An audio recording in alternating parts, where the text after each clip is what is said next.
مٹا درد جدائی ہے تیرے دربار میں غلامان مصطفیٰ 10 ہو یا 10,000 ہو، اگر رنگ میں آ جاتے ہیں تو پھر تعداد نہیں دیکھی جاتی۔ اگر 10 لوگ بھی ہوں، دل سے سننے والے ہوں تو انقلاب پیدا ہو جاتا ہے، اور زمانے والوں نے دیکھا ہے۔ بہرحال اب میں بلا تاخیر اپنے سفر کا آغاز اعلیٰ حضرت علیہ الرحمہ کے اس شعر سے کرتا ہوں کہ سرور کہوں کہ مالک و مولا کہوں تجھے، باغ خلیل کا گل زیبا کہوں تجھے، تیرے تو عیب وصف تناہی سے ہے بری، حیراں ہوں میرے شاہ میں کیا کیا کہوں تجھے، لیکن رضا نے ختم سخن اس پہ کر دیا، خالق کا بندہ خلق کا آقا کہوں تجھے۔ عزیزان ملت اسلامیہ، امت مصطفیٰ میں پیدا ہونے پر ہم جتنی خوشی منائے، ہم جتنا فخر کریں وہ کم ہے، کیونکہ ہمارے نبی ہیں ہی شان والے۔ آپ کو معلوم ہونا چاہیے کہ جب میرے نبی مکۃ المکرمہ کو چھوڑ کر مدینۃ المنورہ تشریف لے گئے، مدینۃ المنورہ کے اندر بھی میرے مصطفیٰ رات بھر جاگ کر کے مصلی کے اوپر اللہ رب العزت کی بارگاہ میں ہاتھیں اٹھا کر دعا کرتے تھے، پروردگار میری امت کو بخش دے، پروردگار میری امت کو بخش دے۔ کبھی کبھی کی حالت تو یہ ہو جاتی تھی کہ میرے مصطفیٰ کے قدم مبارک سوج جایا کرتے تھے، اور کبھی کبھی تو حضرت عائشہ صدیقہ رضی اللہ تعالیٰ عنہا فرماتی ہیں کہ کھڑے رہنے کی وجہ سے مصطفیٰ جان رحمت کے قدم مبارک پھٹ جاتے تھے، اور پھٹ کر کے خون جاری ہو جایا کرتے تھے۔ اللہ رب العزت نے فرمایا اے میرے محبوب، آپ کو رات میں جگنے کی کیا ضرورت ہے، آپ کو اس قدر مشقت برداشت کرنے کی کیا ضرورت ہے، آپ سو بھی لیا کریں۔ میرے مصطفیٰ نے کہا تھا پروردگار میرے گنہگار امتیوں کی بات ہے تو میں کیسے آرام کروں، میرا بھی دل چاہتا ہے کہ راتوں کو میں بھی سوؤں، لیکن جب میری امت یاد آ جاتی ہے تو میری راتوں کی نیند ختم ہو جایا کرتی ہے۔ جب میرے مصطفیٰ نے اتنا کہا تھا تو اللہ رب العزت نے فرمایا تھا اے محبوب آپ اس کی فکر نہ کریں، اس کے لیے بھی میں نے ایک رات رکھی ہے، وہ رات کو جب آپ میرے پاس آئیں گے جسے ہم اور آپ شب معراج کہا کرتے ہیں، اس رات کو جب آپ میرے قرب خاص میں آئیں گے وہاں پر ان امتوں کے بارے میں بات کر لی جائے گی، اور اسی رات کو جب میرے مصطفیٰ شب معراج جسے ہم کہتے ہیں پروردگار عالم کے پاس گئے ہیں، میرے مصطفیٰ کے چشمان مبارک سے آنسو جاری ہے، جب میرے مصطفیٰ رو رہے تھے تو پروردگار نے کہا تھا اے میرے محبوب یہ رونے کی رات نہیں ہے، آج تو آپ میرے پاس آئے ہو، آج جو مانگنا چاہتے ہو مانگ لو۔ میرے مصطفیٰ سے جب اتنا کہا ہے پروردگار عالم نے میرے مصطفیٰ کو اپنے آنسوؤں کو صاف کیا ہے، اور صاف کر کے کہا تھا اے پروردگار میرے گنہگار امتیوں کو بخشنے کا حق مجھے دے دے، قیامت کے دن ان کے لیے شفاعت کرنے کا حق عطا کر دے۔ جب اتنا میرے مصطفیٰ نے کہا تھا تو پروردگار عالم نے ارشاد فرمایا تھا اے میرے محبوب اپنے آنسوؤں کو پوچھ لیجئے، اب آپ کو گھبرانے کی ضرورت نہیں ہے، قیامت کا دن ضرور آئے گا، نفس نفسی کا عالم بھی ہوگا، لیکن قیامت کے دن شفاعت کا حق بھی آپ کو عطا کیا جائے گا، اور سرداری کا تاج بھی آپ کو عطا کیا جائے گا۔ اے میرے محبوب جب قیامت کا دن ہوگا اشارہ کرنا آپ کا کام ہوگا، جدھر جدھر آپ کا اشارہ ہوگا اس کے گناہوں کو نہ دیکھا جائے گا بلکہ آپ کے اشارے کو دیکھا جائے گا، جدھر آپ اشارہ کریں گے اشارہ کرنا آپ کا کام ہوگا، اور اسے خوش کر جنت عطا کرنا یہ آپ کے رب کا کام ہوگا۔ یہ میرے مصطفیٰ جان رحمت کی شان ہے کہ جب معراج میں گئے تب بھی ہم گنہگار امتیوں کو نہیں بھولے ہیں۔ ماں باپ کی دعا میں کتنی طاقت ہے وہ آپ کو پتا ہونا چاہیے۔ حضرت موسیٰ علیہ السلام اللہ کے پیغمبر کا نام ہے۔ حضرت موسیٰ علیہ السلام نے ایک دن اللہ رب العزت سے پوچھا اے پروردگار قیامت کے دن تم میرا ساتھی کسے بنائے گا، جنت میں میرے ساتھ کون رہے گا؟ اللہ رب العزت نے کہا اے موسیٰ پیغمبر فلاں جگہ پر فلاں بستی میں ایک نوجوان رہتا ہے، اس کے گوشت کا کاروبار کاروبار ہے وہی ہوگا جو آپ کا ساتھی بنے گا, وہی ہوگا جو جنت میں آپ کے ساتھ رہے گا. حضرت موسیٰ کوئی عام انسان تو نہیں ہے, اللہ کے پیغمبر کا نام حضرت موسیٰ علیہ السلام ہے. حضرت موسیٰ نے کہا پروردگار میں اس بندے کو دیکھنا چاہتا ہوں دنیا میں اس سے ملنا چاہتا ہوں. اللہ رب العزت نے کہا کہ ٹھیک ہے آپ چلے جائیں, فلاں بستی میں فلاں جگہ پہ گوشت کا کاروبار کرتا ہے. حضرت موسیٰ علیہ السلام آئے. حضرت موسیٰ تو مچل رہے تھے کہ اس کا کون اس کا کام ہے, یہ کون سی نیکی کرتا ہے جس کی وجہ سے اللہ مجھے اس کا ساتھی بنائے گا, اس کو میرا ساتھی بنائے گا. حضرت موسیٰ بیٹھ کر کے دیکھتے رہے. صبح سے شام ہو گئی کوئی عبادت نہ کیا, صبح سے شام ہو گئی کوئی نماز نہ پڑھی. جب شام ہو گئی ہے حضرت موسیٰ علیہ السلام اللہ رب العزت کی بارگاہ میں یہ کہنے لگے اے پروردگار اس کو تو قیامت کے دن میرا ساتھی بنائے گا, اس نے تو ابھی تک تیرا ایک سجدہ بھی نہیں کیا ہے, اس نے تو کوئی ایک اچھا کام بھی نہیں کیا ہے. حضرت موسیٰ علیہ السلام کو حکم ہوا تھوڑی دیر ٹھہر جاؤ. حضرت موسیٰ علیہ السلام ٹھہرے رہے. جب وہ نوجوان اپنی دکان بند کیا اور دکان بند کرنے کے بعد گھر جانے لگا تو حضرت موسیٰ علیہ السلام کو لگا کہ دن میں نہ ہو سکے تو ہو سکتا ہے رات میں کوئی عبادت کردہ ہوگا, جو عبادت اللہ کو بہت ہی مقبول اللہ کی بارگاہ میں مقبول ہوگی. حضرت موسیٰ علیہ السلام نے اس نوجوان کے بڑھتے ہوئے قدم کو روکا اور روک کر کے کہا تھا وہ نوجوان میں مسافر انسان ہوں, اگر تو کہے تو آج رات میں تیرے گھر گزارنا چاہتا ہوں. وہ نوجوان جب نبی کا چہرہ دیکھا تو یار نبی کا چہرہ اتنا انوکھا ہوتا ہے, اتنا نرالا ہوتا ہے کہ دیکھتے ہی انسان اس پہ فدا ہو جاتا ہے. وہ نوجوان سمجھ گیا یہ کوئی عام انسان نہیں ہے, لیکن اسے پتا نہیں تھا کہ یہ اللہ کے پیغمبر حضرت موسیٰ علیہ السلام ہے. بس اتنا وہ سوچتا تھا کہ یہ اللہ کے بہت بڑے برگزیدہ بندے ہیں. اس نے کہا ٹھیک ہے آپ میرے گھر چلے. حضرت موسیٰ علیہ السلام کو لے کر کے وہ نوجوان اپنے گھر پہنچا ہے. اپنے گھر کے باہر جسے ہم آنگن کہتے ہیں آنگن میں بیٹھایا اور بیٹھانے کے بعد اندر گیا. روایتوں میں آتا ہے کہ اس کی ماں اتنی بوڑھی ہو چکی تھی, اتنی بوڑھی ہو چکی تھی کہ اس کی ماں کو کپڑے میں باندھ کر کے رکھا جاتا تھا. اس کی ماں اتنی بوڑھی ہو چکی تھی. وہ نوجوان اندر گیا. تھوڑی دیر کے بعد جب باہر نکلا تو حضرت موسیٰ علیہ السلام سے کہا تھا اے اللہ کے پیغمبر کھانا آپ ابھی کھائیں گے یا تھوڑی دیر کے بعد کھانا کھائیں گے؟ جب اس نوجوان نے اتنا کہا حضرت موسیٰ علیہ السلام پوچھ پڑے کہ ذرا یہ بتاؤ اس میں راز کیا ہے کہ ابھی کھاؤں گا تو تیرے سے بغیر کھانا پڑے گا اور تھوڑی دیر کے بعد کھاؤں گا تو تیرے ساتھ کھاؤں گا. اس نوجوان نے اپنی آنکھوں میں آنسو بھرے اور آنسو بھر کے کہا تھا اے اللہ کے پیغمبر میں آپ کو کیا بتاؤں,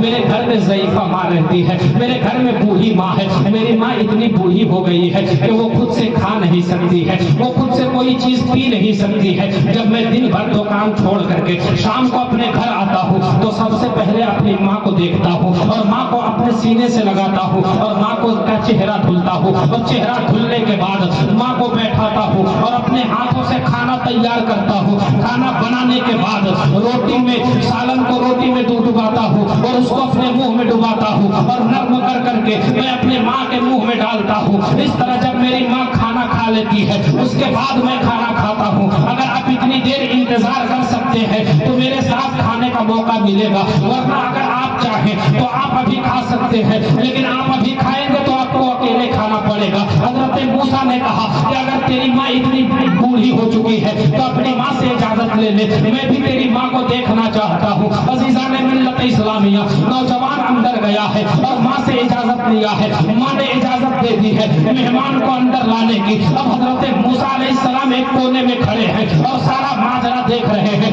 اس نوجوان نے اپنی ماں کو اٹھایا ہے اور ادب سے ماں کا چہرہ دھلا ہے. جب ماں کا چہرہ دھل کر کے بیٹھایا ہے نوجوان نے روٹی کو سالن میں ڈباتا اور اپنے منہ میں چباتا اور چبانے کے بعد جب نرم ہو جاتا تو اس طرح اپنی ماں کو لقمہ بنا کر کے کھلاتا جاتا.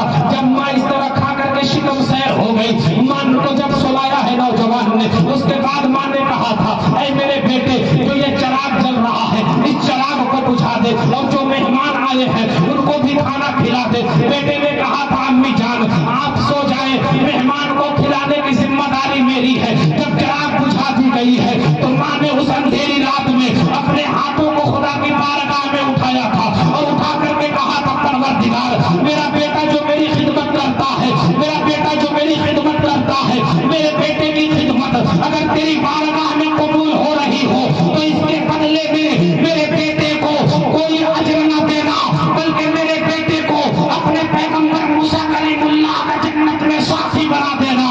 عزیزان ملت اسلامیہ جب حضرت موسیٰ علیہ السلام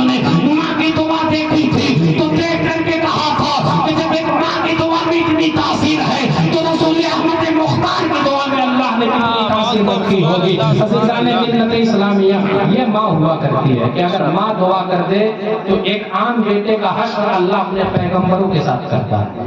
یارو یہ جو ماں ہوتی ہے، ماں کے دل میں جو اللہ نے اولاد کے لیے محبت ڈال رکھی ہے، یہ دنیا کی کسی عورت کے دل میں اتنی محبت پیدا نہیں ہو سکتی۔ میں نے کہیں تقریروں میں یہ بات بتائی تھی کہ جو ماں ہوا کرتی ہے، انسان کے اگر 41 ہڈیوں سے، بڑی ہڈیوں سے روح نکل جاتی ہے تو انسان مر جاتا ہے۔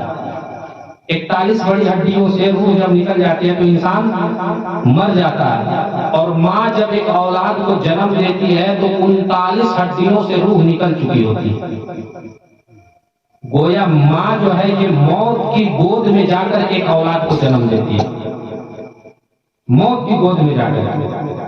تو اس لیے، اور یہاں تک کتابوں میں آیا، میں نے بار بار اس بات کو بتایا ہے کہ اگر ایک طرف 40 اللہ کے ولی ہوں اور 40 اللہ کے ولی بیٹھ کر کے کسی کے حق میں بد دعا کر رہے ہوں اور تنہا اکیلی ایک طرف ماں بیٹھ گئی ہو دعا کرنے کے لیے، تو اللہ فرماتا ہے کہ میں جتنی جلدی ماں کی دعا کو قبول کرتا ہوں 40 ولیوں کی دعا کو بھی قبول نہیں کرتا۔ یہ ماں کی شان ہے۔ اور دوسری طرف باپ کو بھی آپ سمجھا کریں۔ کبھی کبھی باپ کو انسان بہت نظر انداز کرتا ہے، اور تقریریں بھی ہوتی ہے تو صرف ماں کے حوالے سے بس تقریر ختم ہو رہی ہے، اور میں اپنی تقریر کو ختم کر رہا ہوں۔ بس آخری بات میں آپ کے سامنے بیان کر رہا ہوں، مصطفیٰ جان رحمت کا عشق ہے جو دیوانوں کو بیٹھ کر سننے پر مجبور کر دیا کرتی ہے۔ عزیزان ملت اسلامیہ کے شاعر نے کہا تھا کہ یہ عشق نہیں آسا، بس اتنا سمجھ لیجئے ایک آگ کا دریا ہے اور ڈوب کے جانا ہے۔ یہ عشق بڑا مشکل کام ہے۔ دیکھیں میری بات کو ادھر آپ سنیں گے، ابھی سب سے زیادہ توجہ کے لائق میں ہوں۔ اللہ رب العزت ہم سب کی عمر میں بے پناہ برکت عطا فرمائے، تو باپ کو بھی دیکھنا ضروری ہے۔ باپ کو، آپ کو معلوم ہے، باپ وہ ہوا کرتا ہے جو پوری زندگی اس فکر میں گزارتا ہے کہ میرا بیٹا یا میری اولاد کو کیا کہاں کیسے کرنا ہے۔ دن رات وہ اس الجھن میں پھنسا رہتا ہے باپ کہ میری اولاد کیسے آگے بڑھے گی، میری اولاد کیسے آگے بڑھے گی۔ ایک کسی نے سوال کیا تھا اور اس سوال کا جواب ایک چھوٹے بچے نے دیا تھا، اس کا جواب سن کر کے وہ ڈائریکٹ میرے دل کے اندر اثر کیا۔ کسی نے ایک چھوٹے سے بچے سے سوال کیا کہ ذرا بتاؤ، ماں جو ہوا کرتی ہے اگر بیٹے کو بیٹھاتی ہے تو ماں اپنے بیٹے کو کمر سے ساٹ کر کے بیٹھاتی ہے، لیکن باپ جب اپنے بیٹے کو بیٹھاتا ہے تو اپنے کاندھے کے اوپر باپ بیٹے کو بیٹھاتا ہے۔ ایسا کیوں؟ اور آپ نے بھی دیکھا ہوگا معاشرے میں ایسا ہوتا ہے کہ باپ جب بیٹے کو بیٹھاتا ہے تو کمر پہ نہیں بلکہ کاندھے کے اوپر بیٹھا کر کے گھوما کرتا ہے، اور بعض باپ کو تو میں نے یہاں تک دیکھا ہے کہ سر کے اوپر بیٹے کو بیٹھا کر کے مارکیٹ تک لے کر کے گئے۔ تو اس سے سوال کیا گیا کہ ذرا یہ بتاؤ، ماں جب بیٹھاتی ہے تو کمر کے پاس بیٹھاتی ہے اور باپ جب بیٹھاتا ہے تو اپنے کاندھے پر بیٹھاتا ہے، تو اس کا جواب ایک چھوٹے بچے نے دیا تھا۔ اس کا جواب اتنا پیارا تھا کہ سن کر کے یقیناً آپ کے دل کے اندر یہ بات جائے گی۔ اس بچے نے کہا تھا کہ ماں یہ چاہتی ہے کہ میں جہاں تک دیکھ رہی ہوں میری اولاد وہیں تک دیکھے، لیکن باپ یہ چاہتا ہے کہ میں جہاں تک دیکھ رہا ہوں میری اولاد اس سے آگے دیکھے۔ عزیزان ملت اسلامیہ، یہ باپ ہوا کرتا ہے، اور باپ کی عظمت بھی کچھ کم نہیں ہے۔ تاریخ میں باپ کی عظمتیں جو بیان کی گئی ہے اس کی بھی کوئی مثال نہیں ملتی ہے۔ عزیزان محترم، ایک باپ کے حوالے سے آخری بات میں بتا کر کے اپنی تقریر کو ختم کرتا ہوں۔ حضرت میرے مصطفیٰ صلی اللہ علیہ وسلم مکہ المکرمہ سے گزر کے جا رہے تھے۔ جب میرے مصطفیٰ مکہ سے گزر کے جا رہے تھے تو مکہ کا دستور یہ تھا کہ جہاں پر بیٹیوں کو زندہ دفن کیا جاتا تھا وہیں پر اگر باپ بوڑھا ہو جاتا تھا تو باپ کو لے جا کر بیٹا مارکیٹ میں بیچ دیا کرتا تھا، اس کا سودا کیا کرتا تھا مارکیٹ میں۔ یہ عرب کا دستور تھا۔ میرے مصطفیٰ نے جب دیکھا کہ ایک نوجوان ہے، ہٹا کٹا اس کے جسم میں طاقت ہے اور اس کا ہاتھ ایک بوڑھے انسان کے گریبان تک ہے، اس نے بوڑھے انسان کے گریبان کو پکڑ کے بازار میں کھڑا ہے۔ جب میرے مصطفیٰ نے یہ دیکھا ہے تو میرے مصطفیٰ قریب آئے اور اس نوجوان سے پوچھا، وہ نوجوان ذرا یہ بتا یہ بوڑھا انسان تیرا کیا لگتا ہے؟ اس نوجوان نے کہا کہ آپ کو کیا بتاؤں،